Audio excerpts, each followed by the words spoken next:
remember, a big red curtain. And the stage manager came on and said, "Thank you, Lee. You know, we're ready to go." And so Lee Evans ducked behind the curtain.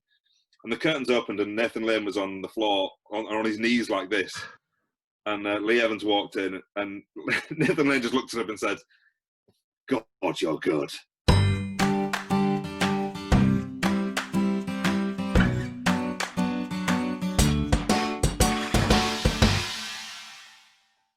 Hi guys, welcome to another episode of Interval Conversations. I'm so glad to be joined today by my good friend Mr. Ben Eagle, or if you're Rick White, it's Tickle Tom.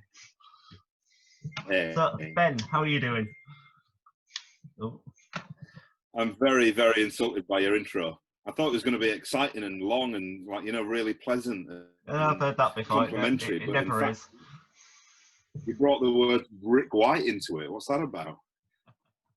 I think it's worth flagging up that you asked Rick White to do one of these before you asked me. What's that about?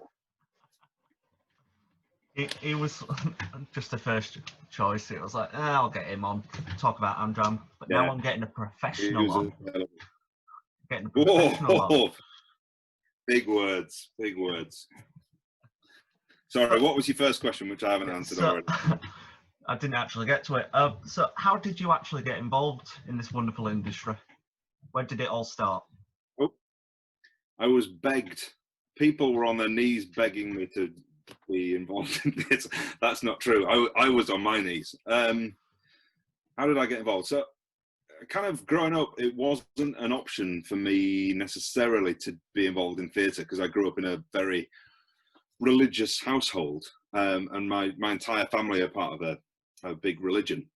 So that wasn't an option for me. And then, but I was always kind of obsessed with it, and film especially.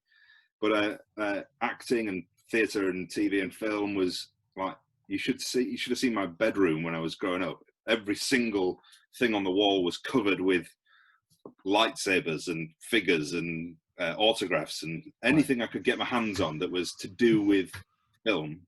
Very, very similar to that. Yeah, very, very similar. I was kind of obsessed with stuff, but it was never an option for me to be that. And then I kind of got to a point where I realized that I didn't necessarily want the religious part of my life anymore. So I left that behind, which was a major, major thing in my life. And then I guess the world became my oyster, and it was an option to start doing theatre and exploring it. And I got a job working at the Alhambra in Bradford, the Alhambra Theatre, just selling ice creams. I was working in front of the house and tearing tickets. Anyway, this was the best thing in the world for me. I was working at the Alhambra Theatre whilst Phantom of the Opera, Phantom Mask, was on. So basically I got paid to sit and watch. Peter Carey was the Phantom, and anyway, I got to sit and watch these people do this amazing production, however many times I saw it, and I just fell in love. I obviously knew theatre pretty well, but I didn't know it quite as well, because in those, I think I worked there 8 or 9 years. In those 9 years, I saw everything from musicals to stand-up to ballet to opera to plays, comedy, tragedy, Shakespeare. I saw so much. Some of it I hated, but some of it I absolutely loved, and everything else in between. So that was a real training ground for me, and made me think, I don't want to be selling ice creams. I want to be there on the stage. Can it be that difficult?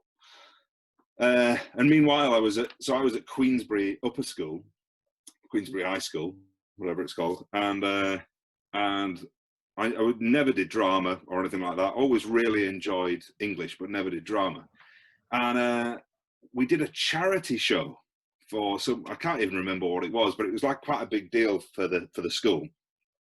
And I hosted it. And my teacher, or one of the teachers there, I think he was like the head of the year, Martin Walker, was responsible for putting it together. And at the end of it, he said, "Ben," and to my other friends, Adam, Jock, and Gareth, "How do you fancy doing this at the Alhambra?" I was like, "Hang on, what are you talking about?" It turns out that Martin was the chairman of a local amateur dramatic society, or operatic society, probably, the Bradford Catholic Players. And they did a show every year at the Alhambra. So this was a dream come true for me, to be involved in anything on that stage, because the Alhambra to me, and still is like a mecca. It's of creativity and excitement and wonder, and going to see stuff as a kid at the Alhambra was, oh wow, it blew my mind just walking into that building. So not only was I working there at the time, but I was then appearing, well, kind of. The first thing I did was be a stagehand in Scrooge the musical. But there was a moment, I specifically remember a moment where I had to go on stage and take this cabinet on stage or something. And the full lights were up, and I walked on stage, and you know what I'm talking about because you've done it. But you look out in a theatre like that, and it is the best thing in the world, So I got hooked, I think, from that moment. And also, it's worth saying that my careers advisor, Kathy, who is still involved in amateur stuff in Halifax, told me at Queensbury, she said, what do you want to do? And I said, I don't know what I want to do. Should I be a teacher? Should I teach English? I don't know if I kind of enjoy it. I enjoy reading the Shakespeare in English, but I don't know if I want to teach it. Should I be a PE teacher? Which is really laughable. At one point I considered doing that because I've always liked games, but I'm rubbish at sports and I'm not really interested in sports.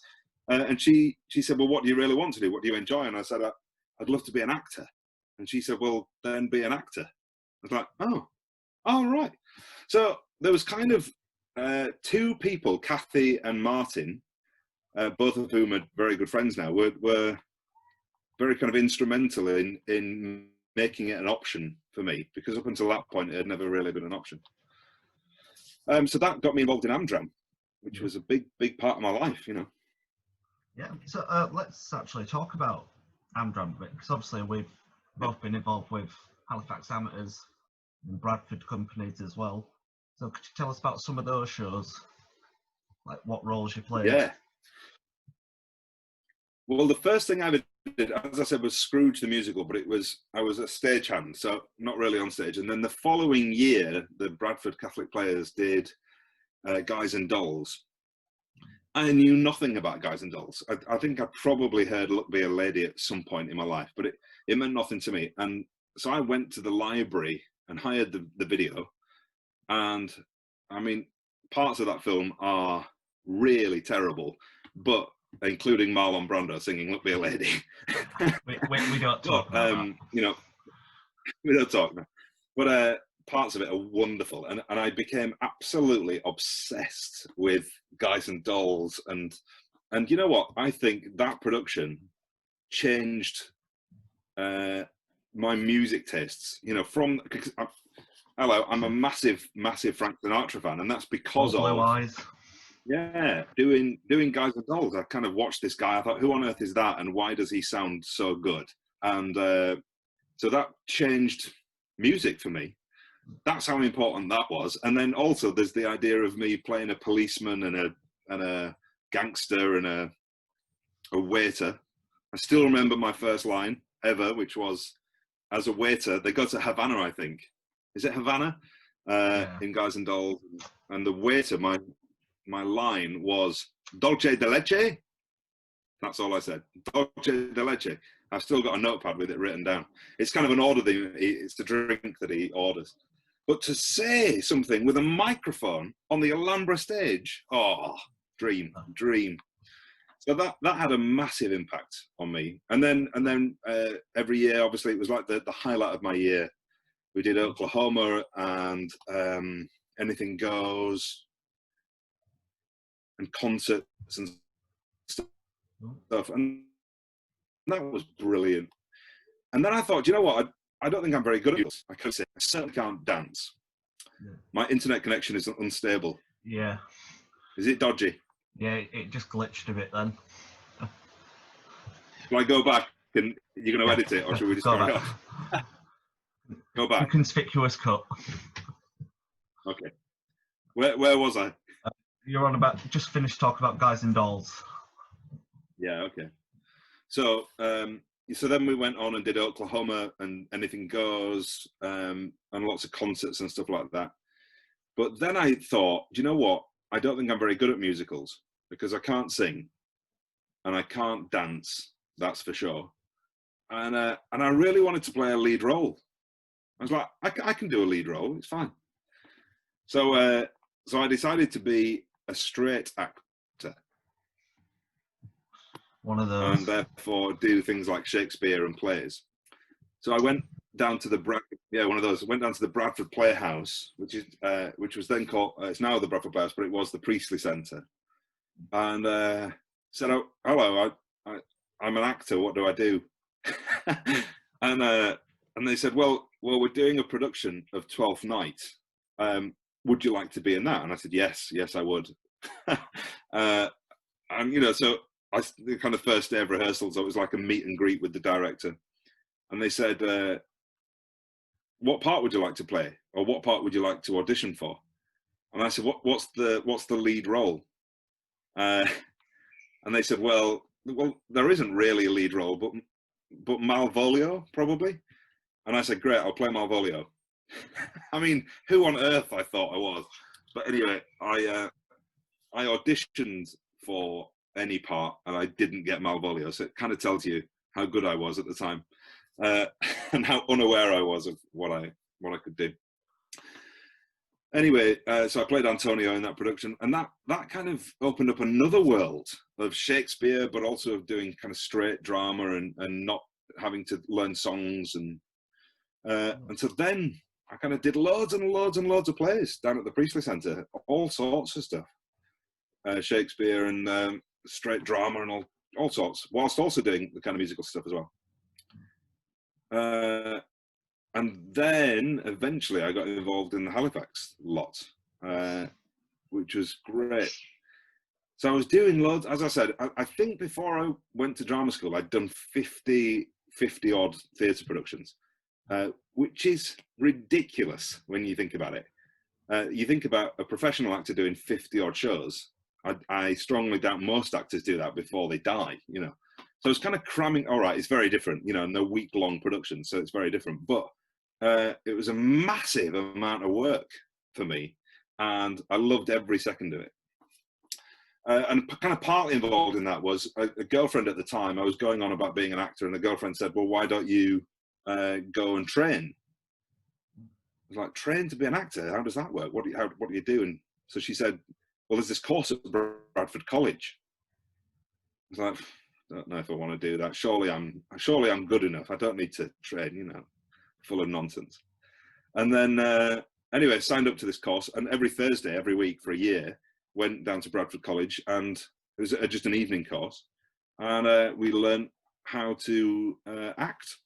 And it was brilliant. It was life-changing. The guy that led the course, Damien O'Keefe, very good friend of mine, kind of altered everything that I thought about acting, challenged everything we learned about instincts and about status and about, little things like how much an object should mean to a character on stage and how that might affect your performance and all sorts of really detailed stuff. And then we did productions.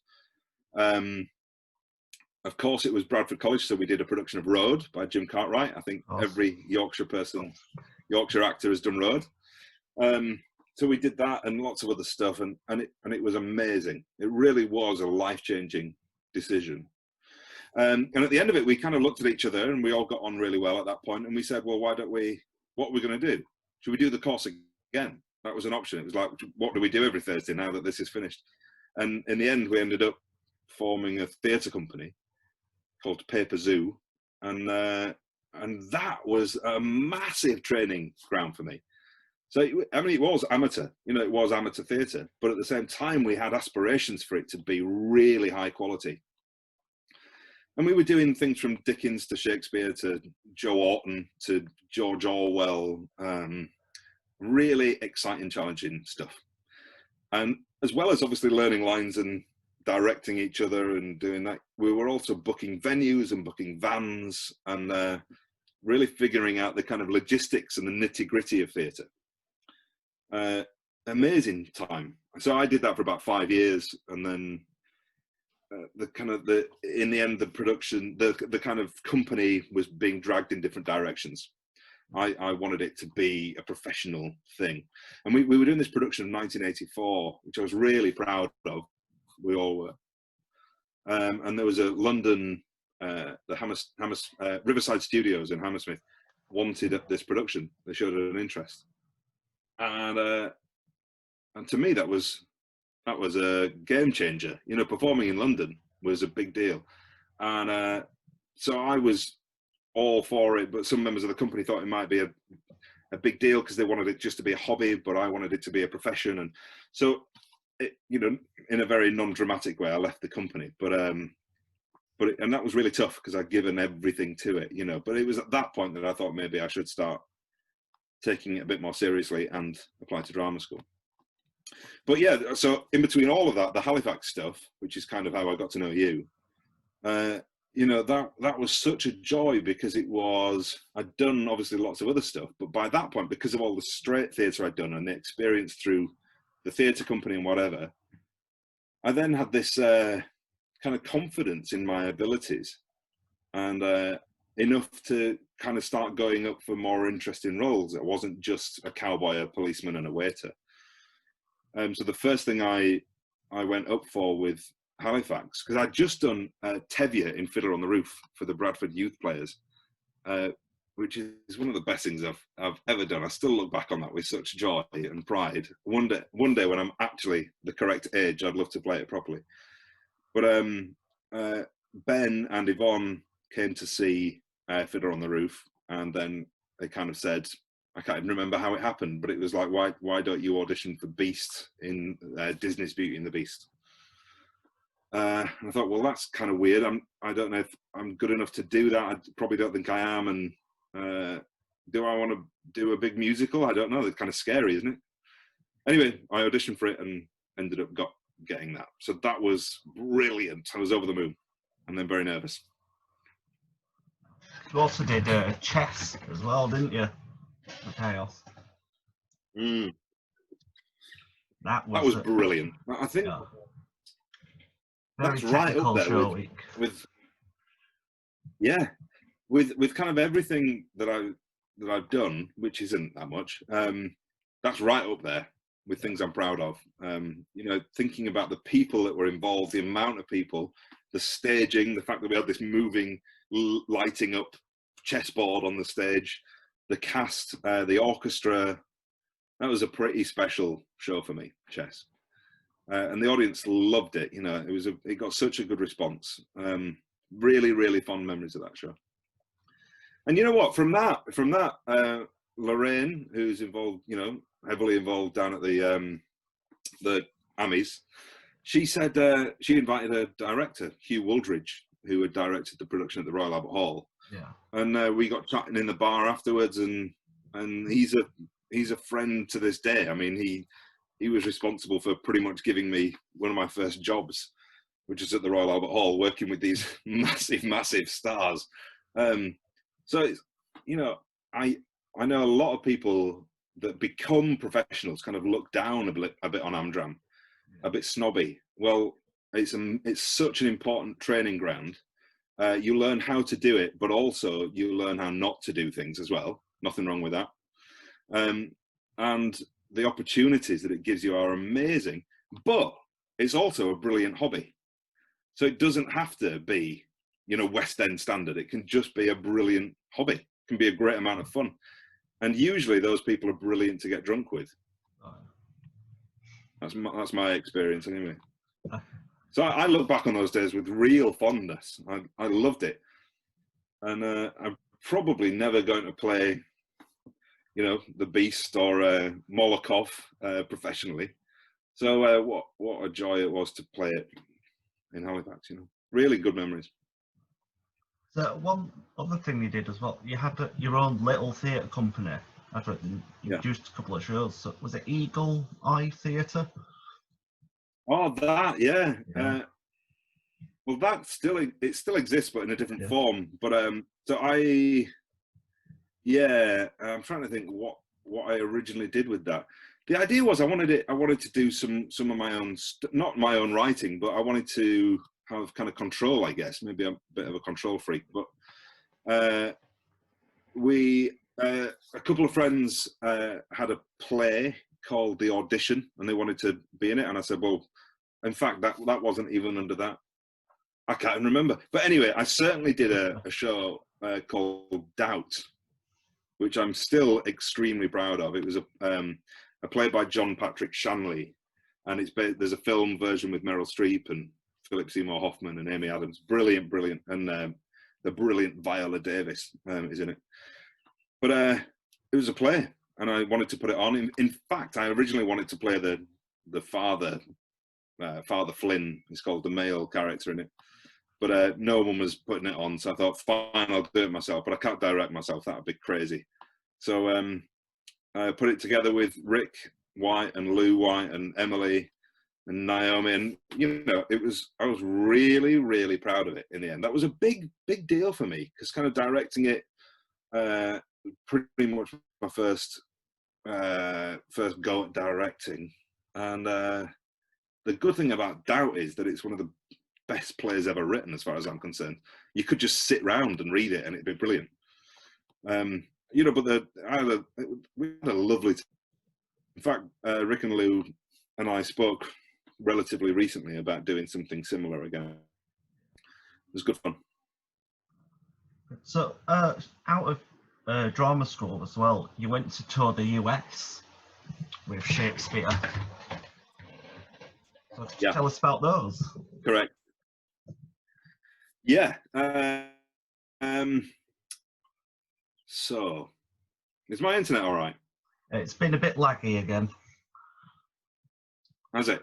I wonder if I should go onto my phone. Do you think I should do it on my? Should I do it on my hotspot? You could try. Oh.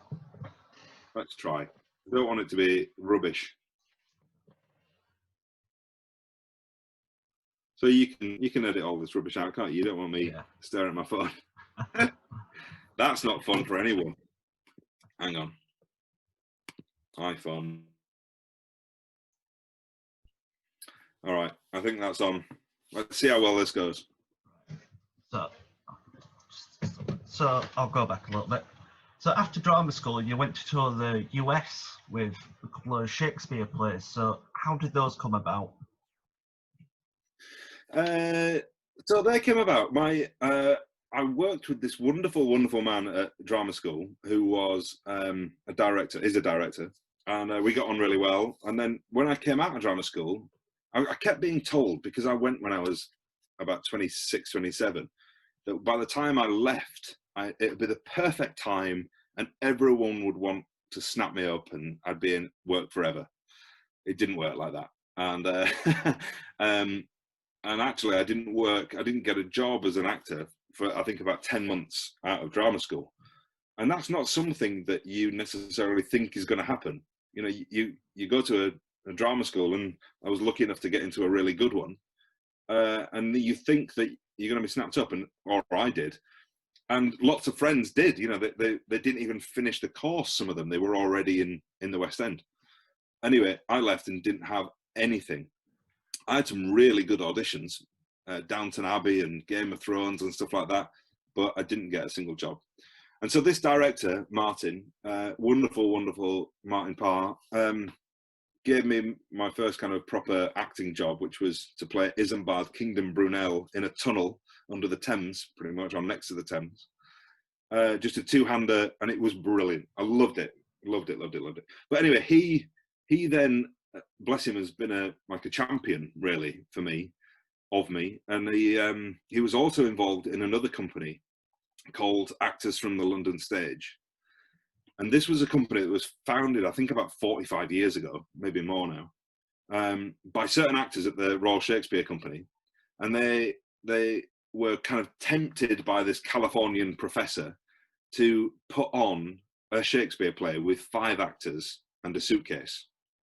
So the suitcase was to contain all the props and the costumes, and obviously to be able to fit into, at that time, a car so they could tour the States and put on this production. But also another part of it is that you then have to work with students, because the idea of the company is to bridge the gap between academics, so learning about Shakespeare and the kind of, as far as I'm concerned, the boring side of it, and the physical side of it, which is what an actor does.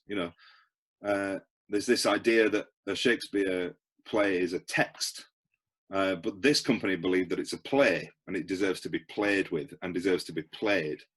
So so it's kind of a way of working, which is, this is how actors work with text. So you work with people who are very much used to sitting down at the desks, studying, looking at what that word means, doing this, doing that, which obviously is very important. But it was really nice to kind of work with it in that way as well. So anyway, he got me in for a production of Measure for Measure, and I got it, and we went out to America. The first time I've been to America, and it was like, I'm being paid not only to act, which is a dream. Let's not pretend. Somebody is paying me to be an actor, but I'm also doing it in America. It's like, wow, this is amazing. I'm being paid to travel as well. And that job is a lovely job, because you do 3 shows a week, which is obviously not much. You also do workshops. You go in and do Shakespeare workshops with American students. And then the rest of the time, you're kind of free to explore and wander. And the job is really nice, because they put you up in nice hotels. And we got picked up from Chicago airport in a limousine. And it was all very, very posh and very, very nice. And we kind of felt very valued. It's really hard work. I know it doesn't sound it. The forming of it is really hard work. 5 actors, no director, is not easy. But once we were up and running, it was a joy. So much fun. And then I did it the following year. Did Hamlet the following year. I was delighted to be asked back. And Hamlet, it's kind of a masterpiece. I think it's Shakespeare's masterpiece. So it's what a joy that is to work on.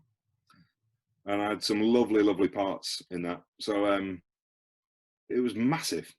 Those 2 jobs were massive for me. And I got a chance to go to New York and hang out in jazz bars and see some Broadway shows. And I had a lovely, lovely time. Again, really hard work. And managing a company without a director or a stage manager, it taught me an enormous amount about the industry and the profession. So it was a big deal for me. Those are 2 monumental productions for me. So what were the actual rehearsals like? What was the process? Hell. There was so the idea was that they left us alone. So there was only 5 of us left alone in a rehearsal room in Brixton with the script. So we had quite an edited script. It had to last 2 hours, so we had quite an edited script. If we wanted to put a line back in, we had to cut a line. So sometimes you get quite protective of your line, so it was quite difficult to figure out what to cut. And actors work in really different ways. Some people are very focused on, especially with Shakespeare, on treating it as with the respect it deserves, and the meter and the iambic pentameter and all that kind of stuff, which is really crucial. And some actors like to work with it purely as almost like a modern play. So just making sense of it and ignoring all the rhythms. And usually you'd have a director saying, right, we need to focus on this, or this is the vision. Whereas you've got 5 different actors trying to make sense of it and learn your lines and make the acting good, but you're also directing each other. So you never get any time off in those shows. It's absolutely exhausting. It really is, but really, really good fun. I learned a massive amount doing those shows, massive amount. And things were very, very tense in the rehearsal room.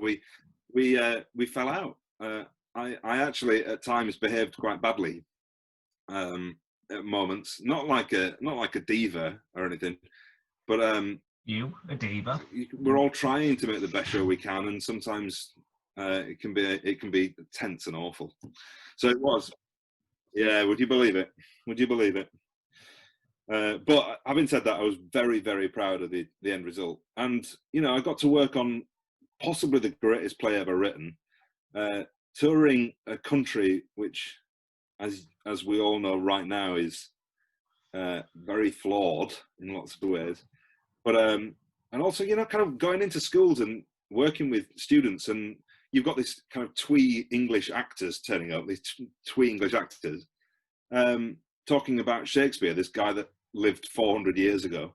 So I'd always start the workshop with, does anyone hate Shakespeare? Put your hand up, be honest. I'm not a teacher, you know, I'm not offended. Does anyone hate Shakespeare? And you get loads of people putting their hands up.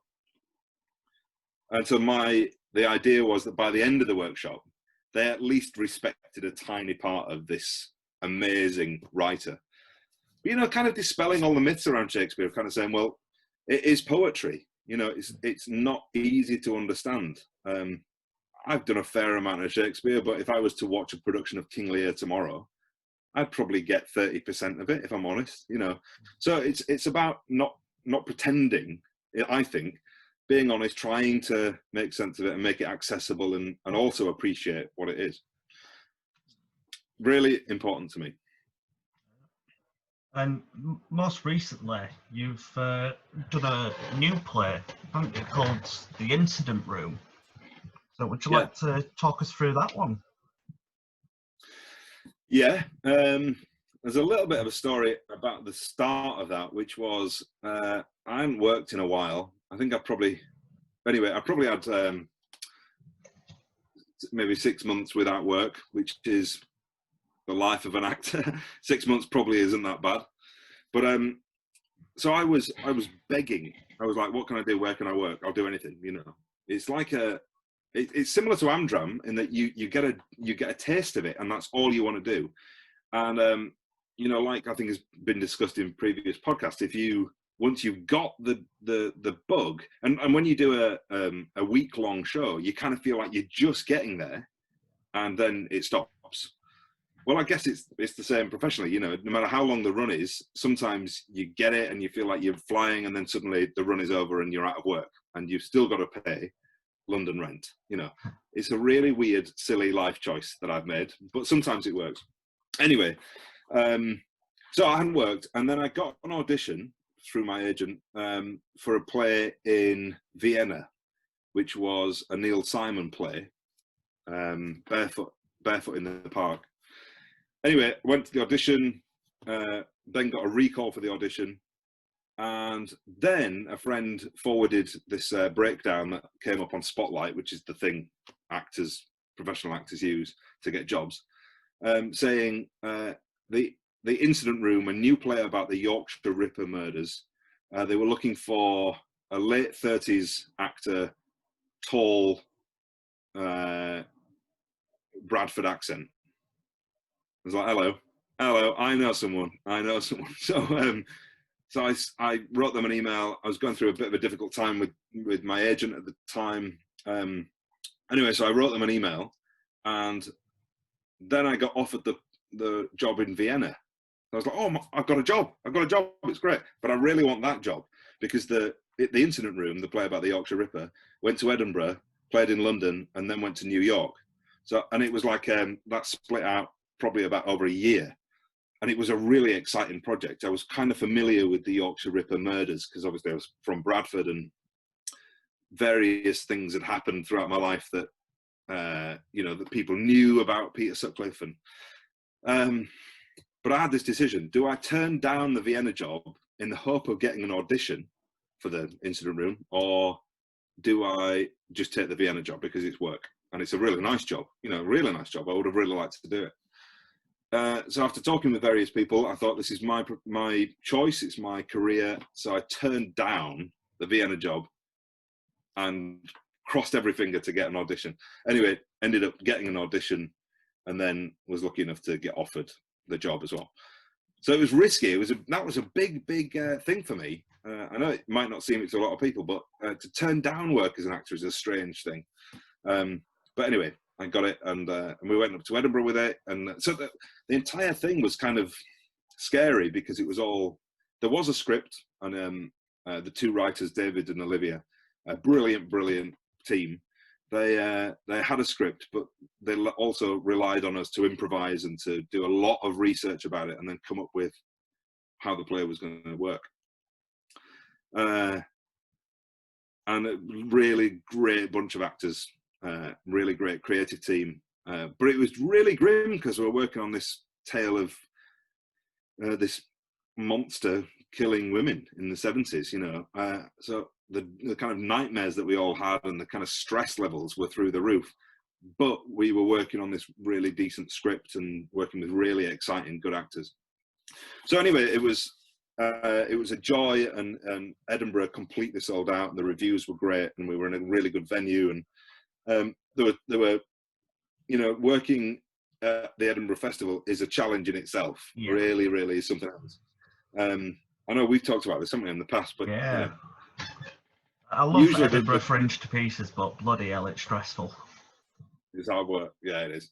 But, you know, having said that, I was part of a production that we didn't even need to flyer for. It just sold out. And so we were very, very lucky, and it was very well received. And then we came back and did it in London for 5 weeks, I think 5 or 6 weeks. And then we were about to go to New York, and lockdown happened. So, we never made it to New York, which was devastating, obviously. To perform in New York for 5 weeks would have been lovely. But there's still talk of it happening, so it could happen next year. Fingers crossed. Fingers crossed. Yeah. Now, this would not Kind of be... a dream. Oh, go for it. I was just going to say, it was a dream to do a play all about Bradford in Manhattan, you know? That's kind of a dream. And get paid for it, and live out there for a bit, and go to the coffee shops and the jazz bars, and also kind of feel like a proper jobbing working actor, you know? But anyway, damn you, coronavirus. Now, this would not be a podcast episode without talking about pantomime. So then, Right. you have been doing Panto for the last few years at the Roses Theatre, haven't you? I have. Would you like to explain to everyone all about that? Well, I came out of drama school thinking that I would not ever do soap opera or pantomime. I would only work in very high level, high art theatre, and of course I might consider some new writing. Nonsense. And I've changed dramatically. Firstly, because you soon change your ways as an out-of-work actor, because you think, I need to work, so I'll do what pays the bills. And so the first one I did was in Chipping Norton, which is a tiny little village in the Cotswolds. This tiny little theatre, about 200 seats. But I had the best time, and the cast were still really good mates. I think we did 12 shows a week for probably about 3 months. Massive. It's a really long run, really long. So we did something like 114 shows or something like that, which is massive. It's the longest run I'd done, certainly up until that point, probably since. So sometimes I was really unhappy. Right? Sorry, I just dropped a few things. Carry on. What are you doing? A pen. A pen. Marbles, that's what you dropped. Yeah, so I played Friar Tuck, and the woman that directed it, Abby Anderson, kind of approached it like a Shakespeare play. So I was discovering what pantomime was. I'd obviously worked at the Alhambra and seen geniuses like Billy Pierce and, you know, lots of people come in over the years and look at them, but this felt kind of different. It felt like a silly musical rather than a panto. So it was an interesting choice. But I was given this role, Friar Tuck, which, funnily enough, in that specific panto, is the character that is kind of, I guess, is the Buttons character, or that kind of comedian's role, which I wasn't used to at all. I'm relatively all right at comedy, but the pressure of responding to an audience, doing the shout-outs, doing the song sheet, I had to discover something completely new. So that was really challenging, but I loved it. I loved this kind of license that was given to you as a performer, and encouragement to mess around and to really engage with an audience. And I learned a lot, massive amount on that job. And so then the following year, the writer, Ben Crocker, also directs his pantomimes at Tewkesbury. So I was invited back to play Friar Tuck again, the same script, in Tewkesbury the following year. So I was delighted when the Chipping Norton run ended, because we'd done 114 shows. But then I was contracted to another 60 or however in Tewkesbury. So I was delighted when that run ended. Believe me, I'm done with Friar Tuck, done. But there was a part in that panto which was where Friar Tuck and Little Joan, rather than Little John, Little Joan break Robin Hood out of prison, out of jail. And to do that, they dress up as washerwomen.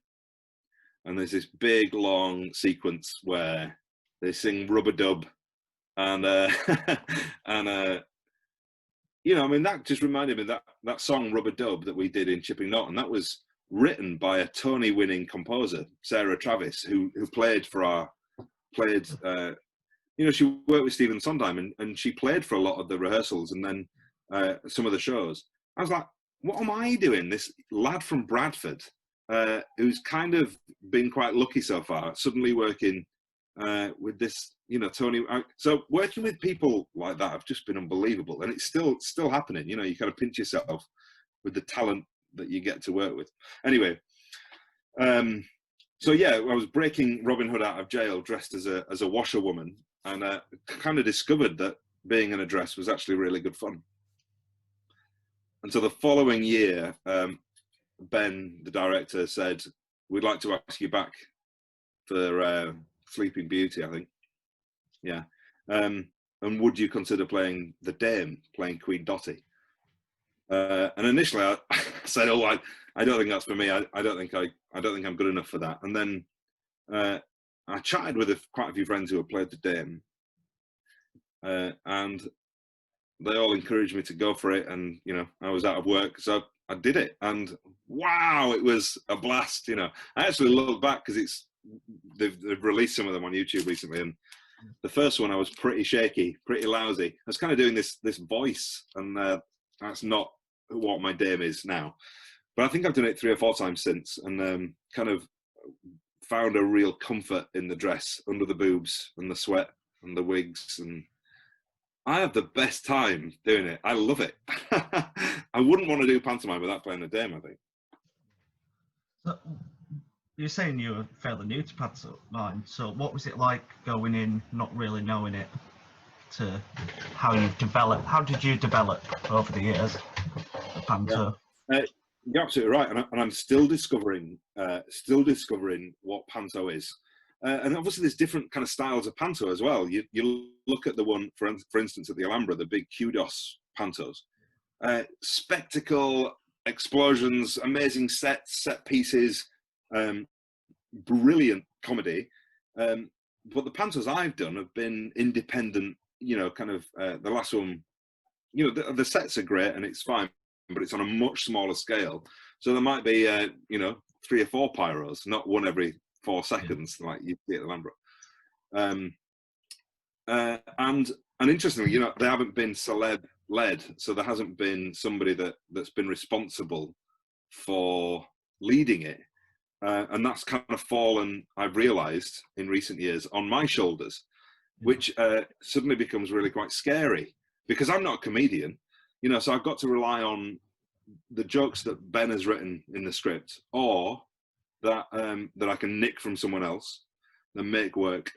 But it is that kind of license of being given that license to talk to an audience and take the mick out of them, but also not too much, because you don't want them to cry. You want them to laugh and respond in the moment. You know, people like Neil Hurst has got it down. He's so kind of well versed in it that an opportunity happens, somebody trips over or somebody walks in late or something, boom, he's there. And so I'm still playing with that. And this recent last production, Aladdin, so I got to play Widow Twankey, which is pretty cool.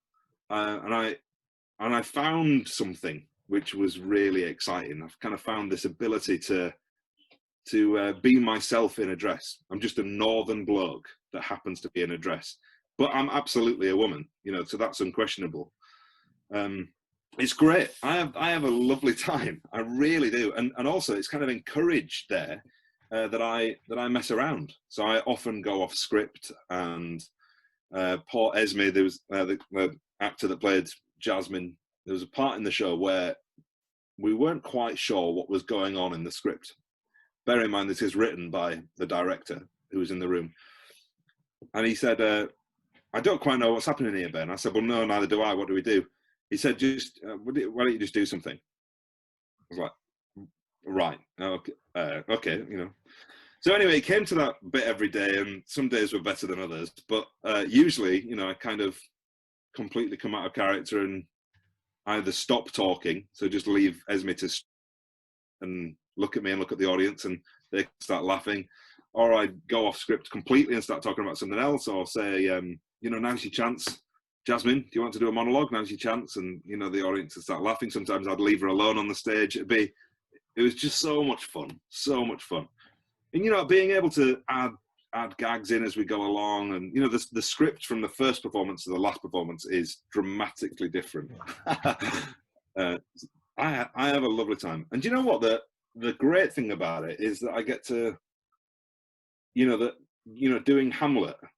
Yeah. And I pretty much came off a plane and went straight into Panto rehearsals that year. But doing Hamlet educates how I do Widow Twankey. I didn't play Hamlet, but you know, playing Claudius in Hamlet would educate how I play Widow Twankey, and likewise, because they're both really intense. And you know, people talk about keeping that balloon in the air. Do you know what I mean by that? Yeah. Yeah, that kind of energy. The minute that balloon drops, the entire production has fallen. And so you've got to keep it up all the time, really constantly keep this balloon up. And that, you know, doing the Shakespeare, but then also doing Panto, wow, does it educate me and teach me how to keep that up all the time. It's really exhausting. I mean, you need a holiday after doing 3 months of Panto. But, do you have any onstage mishaps from throughout the years? So obviously pantomime in itself, there's a lot there. Yeah. Are there any mishaps that stick out to you? So I'm a corpser. It doesn't take much for me to go, which isn't good, and I'm not proud of it. Usually it means that you're not a good actor because you're not in the moment. You're thinking about other things, but it is true. So anything kind of sets me off, which is difficult in Panto because, you know, that kind of science, that hierarchy of how a Panto should work. So the Pantos that I've done, I've kind of come to realize that there is a hierarchy of clowns, and the dame in the Pantos I do is the chief clown, which means that if anything goes wrong, you have to jump on it, and you have to, you know, some characters mustn't laugh, otherwise they break it. They're not there for comedy. They're for pushing the story along. And so that was a big kind of learning curve for me to kind of go, oh, so I have to. It's not up to anyone else here. It's up to me. I've gone off on a tangent, but anyway, that was a kind of a learning curve for me. And also, so I was told. So I'm just thinking about things that have gone wrong. I was told by a dame, which was really refreshing. Don't try and be funny all the time. And you go, oh, well, that's quite nice to hear. But the ones in Tewkesbury, they get 4 kids up at the end of each show, not the school shows, but the kind of the family shows, and they get these 4 kids up on stage. Sometimes 9 get up, for instance, but it's meant to be 4, and then it's my job to interview them, and so it's coming up with questions that will cause a decent reaction, you know, which is initially terrifying because you've no idea what these kids are going to say. So it's letting them, usually the best ones are the ones that come out with something crazy. You know, you could say, what did you get for Christmas? And they'll say, a pony. You know, great, because the audience just love it. And at that moment, the star of the stage is the kid. So you just kind of let them go, which is great. But one year I said, so I'll often say things like, you know, to these 4-year-olds, are you married? And there's a little boy, and he'll say, no, you know, it's very funny, and he's not married. And then there's a little girl stood next to him, and I'll say, are you married? And she'll say, no. And I say, what do you think? Are you up for it? You know, and that usually gets a very good response. But one of the questions is, what do you do for a job? Because it seems to be very funny when you treat them as adults. I don't know why, but audiences like it. But anyway, I said, so what do you do for a job? And this little boy turned around and said, I punch my daddy in the face every day until he dies. Uh, hang on. What? So as an actor, you suddenly go, sorry, are you all right? Is some kind of abuse going on at home? Do I need to step in? What's going on? But you've also got to be funny because it's so, there was a lot of stress in that moment. The audience went mad, and then it all became very awkward and weird. And the dad, I said, is that daddy on the front row there filming it with a big smile? Because he was just sat there enjoying the entire thing whilst his kids talking about killing him.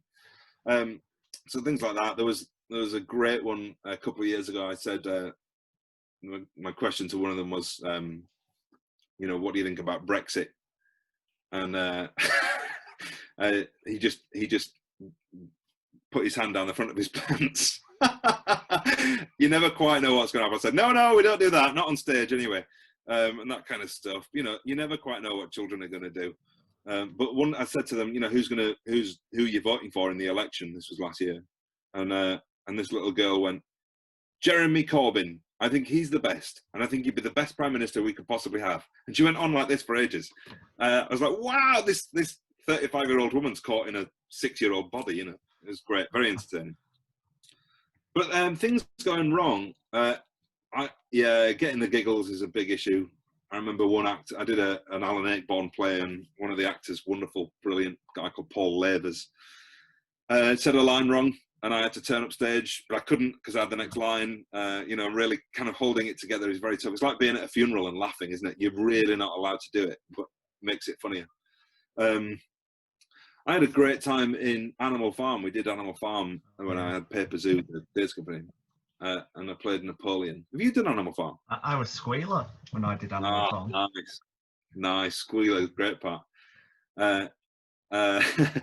Anyway, we had a lot of fun. We toured it for a long time, and I was playing Napoleon, and there's a line which I can't quite remember, but it's something like, I believe that our future lies with the young, something like that. And it's kind of talking about how we need to educate them. Anyway, for some reason, I went full on Whitney Houston and said, I believe that children are our future. And then the entire cast just went, and it wasn't even intentional. I just, for some reason, went into a Whitney Houston song. And all the sheep were at the back kind of doing lots of buying, but kind of turned towards the back, giggling, and I had to pull it back. I don't know how I did, but there's lots and lots of funny moments that you forget about over the years. I think if I haven't. I got heckled. Me and Phil, we got heckled at the matinee of Kips. Okay. The top of Act 2, where it's the one that's Runaway song. One of Phil's line, this Chitlow is, you know what Mr. Kipling says? Someone shouted out, he makes exceedingly good cakes. Hey, that's a very good pickle. Phil stood centre stage like, yes, I'm supposed to be miserable on, and I just remember looking at Phil then just going, yeah. Good thing. Then that's all I could think about for the rest of the scene. It's so tough as well, isn't it? It's so tough to know how to respond to that. I remember seeing the producers years ago in town in London. Nathan Lane and Lee Evans, and halfway through the show, the set broke or something, and there was a show stop. So the stage manager came on and said, "Ladies and gentlemen, please just bear with us. We'll be back with you very soon." And everyone in the audience is going, "Ooh, this is exciting," because every audience loves a disaster. And Lee Evans came out and just did 10 minutes of stand-up in the middle of the producers, and it was unbelievably brilliant. Now, I think going in, if somebody had said, "Do you want Lee Evans to do stand-up mid-show?" You're like, "Oh, absolutely not. No, I'm here to see the producers," But in the moment, and because that show is what it is, as brilliant as it is, it just worked so well. And then I seem to remember a big red curtain, and the stage manager came on and said, "Thank you, Lee. We're ready to go." And so Lee Evans ducked behind the curtain. And the curtains opened, and Nathan Lane was on the floor, on his knees like this. And Lee Evans walked in, and Nathan Lane just looked at him and said, "God, you're good." And it was like, wow, this is amazing. So it's how to deal with those situations. you can either just grab them by the balls, or they can fall apart as well. But it's tough to know how to do that. And in the middle of a Shakespeare play, do you do that, or does it only work if it's a Mel Brooks musical? Do you know what I mean? It's kind of learning how to deal with things that go wrong. There's been a lot. I just can't quite remember odd moments. I probably will. Well, just going off mishaps and going back to when you got into drama school, obviously you did 1984, and you were friends with John Hurt, or you worked with John Hurt at that time, was it? Yeah, so 1984, I was so proud of that show. It means a lot to me. In fact, I've got a picture here. I don't know if you can see. Oh. It's a picture of me and John. So so we were doing this production in 1984, and we couldn't decide how to use Big Brother, how to signify Big Brother in the production. And so we thought, because we knew we had a big screen behind us in all of our productions, but because we were touring that as well. And so we thought with this idea of an eye, like the eye of Sauron in Lord of the Rings. But the idea is, for those people that don't know 1984, is that they're constantly being watched. And John Hurt played Winston in the film version of 1984, which is the lead role, and he was amazing in it. And somebody said, and I don't know who, but somebody said, wouldn't it be great if we got John Hurt to play Big Brother? I was like, yeah, right. Can you imagine getting this, movie star? Anyway, I went away and wrote to John Hurt with the help, because I was working at the National Media Museum at the time, or the Photography Museum in Bradford. And that's where we were putting it on, at the cinema there. And so it was kind of a joint letter between Paper Zoo, the theatre company I had, and the museum. We wrote to John Hurt, and his agent rung me the next day and said, I've spoken with John, and he'd happily do it. He could spare 2 hours in London on this date. Will you come down and film? So the idea was to film him, sorry, not for him to be in every show, but to film him so that his head would just be kind of looking out over the audience all the time throughout the production. I mean, this was amazing for us. This was life-changing kind of for our little theatre company. And so we got 2 hours with him, and we went down to the Science Museum, and we hired this space, and this little man walked in, and you kind of view these massive stars as being much bigger, don't you, somehow? But anyway, this little lovely man walked in, and he sat down and said, so what do you want? And I said, well, we love the idea of you playing Big Brother. And he said, well, I love the idea that Winston becomes Big Brother. He said, I just fell in love with the idea, so I'd love to help. And he did it completely for free, and recorded with us, and the footage is so good. I mean, he's got such a striking look, and he's so confident, such an amazing actor. But the footage of him kind of, so that we filmed him for, only 5 minutes or something like that. That's a long time. But he's kind of just constantly looking out like this over the audience. And sometimes he'll kind of catch somebody doing that, and then he'll move on. And it's just brilliant. His performance is brilliant in our little show. So from that, and then he went away, and kind of never saw him again.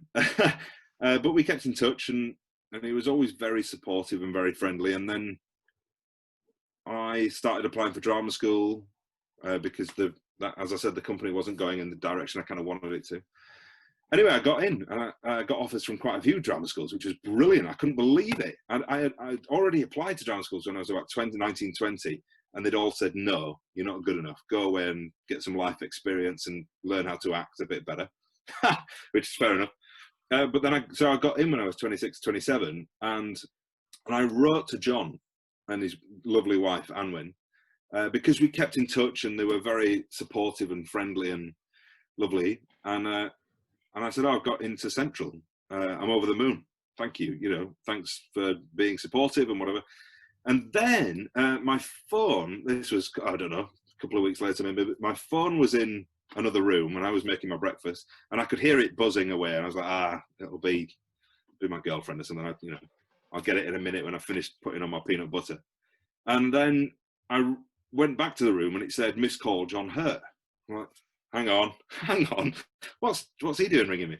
and he'd left a message, and the message basically, they'd just seen the letter, they'd opened the letter, and he said, and I didn't keep this voice message, and I've no idea why. I regret it so much. Stupid. But he said, Ben, I'm absolutely over the moon that you made it into Central, and the recipient of the 2011 John Hurt Bursary for Drama Training is Ben Eagle. I was like, hey, what? What does that mean? So he paid my drama school fees, or half of them, which is, I mean, just the nicest possible thing anyone could have done, because I was actually genuinely very, very worried about how I was going to afford it all. And from that moment, he became very supportive, and we met up quite a few times, and they always really showed a real interest in what I was doing, and it was lovely. And I was really, really upset when he died a few years ago, because he was so supportive, and it was nice to have an ally that was that experienced and that brilliant.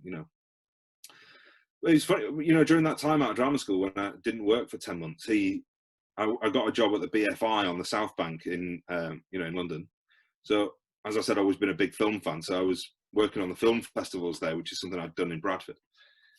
And John was around, and so we met up for a cup of tea whilst he was doing stuff. And he said, Ben, what are you doing? I said, what do you mean? He said, what are you doing here? I said, well, I like film festivals, and I need to pay the bills. He said, you need to stop this. He said, because you're comfortable. You're an actor. You went to drama school. Act. And at the time I was a bit like, all right, John, all right. It's a bit easier for you, given the fact that you're a big movie star and I don't have a single job. But it made me kind of jolt, and I left the BFI, and since that I haven't had a normal job. So he was kind of helping me, and that was probably less than a year before he passed. So he was kind of still helping me right towards the end, even if he was telling me off a little bit. So since that, I've had to be innovative as to how I was going to pay the bills if I wasn't acting. So he was brilliant. Big fan of John Hurt. Lovely man. That's brilliant. I just have one last question for you. Yeah, right. Do you have any advice for anyone wanting to get into this wonderful industry when it's safe? Yeah, when it's safe. Oh, pubs. I really want to go to a pub. And when we can go to pubs, we can probably go to theatres, which means there might be some work, which would be really nice, wouldn't it? So I once asked, I'm doing a lot of name dropping, which people laugh about. Well, you asked me about John Hurt, in fairness. Yeah. But I've always been a bit of a geek. And years ago, I sent this thing down to Christopher Lee to sign. Sorry, I'll just pick that name up. Yeah, pick it up. Clang, clang. It's not like we're mates or anything. And I was being a real geek. Anyway, and I said, would Sir Christopher give me some advice about how to be an actor? So he goes on this long story about how anyone needs to be prepared to sweep the stage if necessary. He goes on like this, and he says, but my advice to you is, if you are not prepared to do everything in your power, my advice to you is, don't. And that to me was like, oh, wow. And obviously Christopher Lee is much more kind of able to give advice than I am. But I think that's it. It's exhausting, and people talk about having a tough skin as an actor because you're constantly knocked, you're constantly rejected, constantly told that you're not right for whatever that might be. So it's being aware of who you are, what you're good at, what you're not very good at, putting yourself up for the right thing, getting the right agent. There's so much business involved in it. So being a good business person is really important. Because, car salesmen, they're selling a car. That's their product. And as an actor, you're selling you. And sometimes that's a bit weird because you have to take things quite personally, and make some interesting choices and discoveries about yourself. Drama school was all about being broken down, not as an actor, as a human, so that then you can approach things with that dangerous word, with truth. Anyway, so so my advice is that you have to absolutely commit to it 100%. Don't get into a comfort zone. Like John Hurt said to me, don't work here. Be an actor. You know, do your thing. Know that you will be poor, because there's an idea that all actors are very wealthy and actually live a very glamorous life. But the majority of actors I know, and I know a lot of actors, most of whom are very poor. But when you get work, it's probably going to be the most fun you'll have, certainly all year, you know, because actors and creatives are really good fun to hang around with on the whole. So only do it if there's nothing else. I'd say be surrounded by people that can really help you. And you know, people often say, do I need to go to drama school? And I had this discussion. I was told by quite a few people that I might not need to go to drama school because I was older and I'd done like these 50-odd theatre productions. Maybe I didn't need to.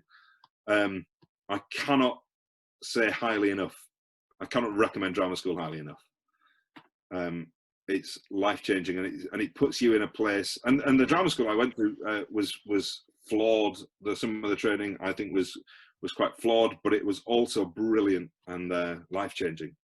And I've got some brilliant friends out of it. And learning how to listen properly, and how to approach a script, and how to little things, well, major things like not putting on a voice.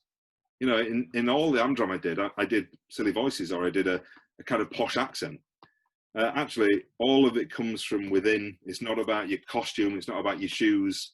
Loads of actors say, oh, well, and they're entitled to it. It's just my opinion. But, you know, my opinion is that everything comes from within and should be about making it from there before you put anything on. And I learned all that from drama school. So absolutely, and go to a good drama school. If you don't get in, apply the next year. There's no rush to any of it. There's no rhyme or reason to it, and it's really, really unfair as well. The profession is really unfair. So be prepared for that. And you know, my dad would be delighted, I think, if I said I'm not going to be an actor anymore. I'm going to get a 9-to-5 job that pays the mortgage. And I'll find my happiness, my contentment in doing amateur theatre, because it's so much fun, as you well know. But that's not enough for me right now. The 9-to-5 and that kind of way of life doesn't appeal. I'm an actor. That's just what I do. And I don't see another way of living right now. Who knows what the future might bring? But it has to be the priority in your life. So it's quite a challenging way of thinking. You have to be quite selfish and quite driven, a little bit arrogant without being, or very confident without being arrogant. Maybe that's the best way to look at it. But yeah, it's tough. Don't do it unless you really, really must, I'd say. Do Amdram and get a job that pays the rent. That's been some brilliant advice. So Ben, thank you so much for joining me today. Pleasure. Thank you for having me. Thank you guys for tuning in to another episode.